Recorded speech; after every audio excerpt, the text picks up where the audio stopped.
Ahead of me, people who have completed their training prepare for their one-way trip out into the black, looking forward to their new lives.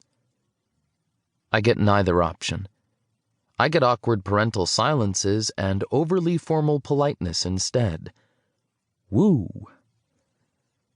The terminal for Earthbound shuttles isn't far, but my ride is supposed to arrive any minute, so I break into a light jog. My deodorant bounces out of my open bag and clatters to the floor behind me, but I've got no shits left to give for it. Honestly, if I miss this shuttle, I think I'd rather swim back to Earth without a vacuum suit than stay here for a second longer. The bright outline of Earth glows through the viewports like a taunt, casting eerie shadows over the craggy lunar terrain beyond. The silhouettes of the old cargo tunnels, connecting the station to the abandoned first settlement, sliced through the light like something out of a nightmare. They seemed massive and beautiful when I arrived yesterday evening. Now they're just ugly. One more left turn, and I'm there. Through the enormous bay window, the arrival departure board glows with a single flight status. Mine, marked as arriving soon. I haven't missed it. I'd be thankful, but I was actually starting to look forward to that little vacuum walk. Probably better than showing my face back home after screwing up yet another thing.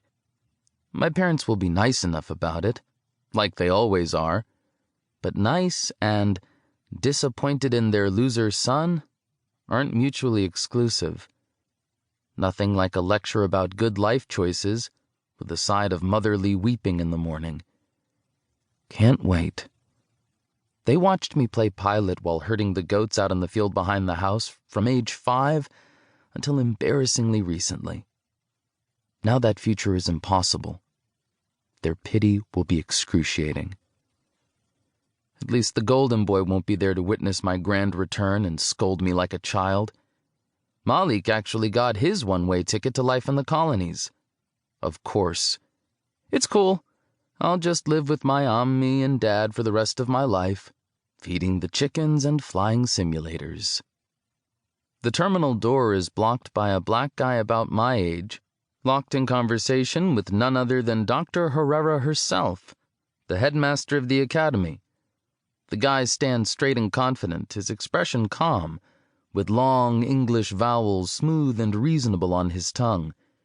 His well-fitted polo shirt bears the crest of the School of Colonial Relations stitched over the right side. Another wannabe politician type. Great. Surely there's something we can work out, he says, oozing charm, but apparently the conversation is already over. Dr. Herrera cuts him off with a sharp gesture. You made your choice, Ryan. Now you have to live with it. Excuse me, she says, glancing at her watch as she dashes away. The guy's cool mask slides into a scowl, and he runs a hand through his dyed red hair. I catch his eye and grin. Guess that means you're with me, I say with false cheer. What'd you do to get kicked out? His lip curls. Piss off, Wenka. Ooh, never been sworn at in an English accent before. Can't say I mind it. Ryan snatches his posh leather travel bag off the ground and slaps the door control. A green light blinks as the system verifies the breathable atmosphere beyond. Then it whooshes open in a rush of stale, recycled air, tinged with engine fluids and exhaust. Mechanics and deckhands shout orders and off-color jokes to one another, down on the flight deck, their voices echoing in the vast landing bay, mingling with the clanging of tools and the hiss of pressurizing airlocks. 2 girls are already seated at the small cluster of uncomfortable metal chairs, bolted to the floor at the back of the bay underneath the Landing Zone 6 sign. We get a special late-evening shuttle just for us, coming to whisk away the freaks and failures under the cover of dimmed hallways and lights-out orders. They may as well glue my feet to the ground once we're back planetside. This is the only space piloting program, and I can't reapply for 5 years. But why bother only to fail out again? I'm done. The 2 girls in the waiting area are a study in contrasts.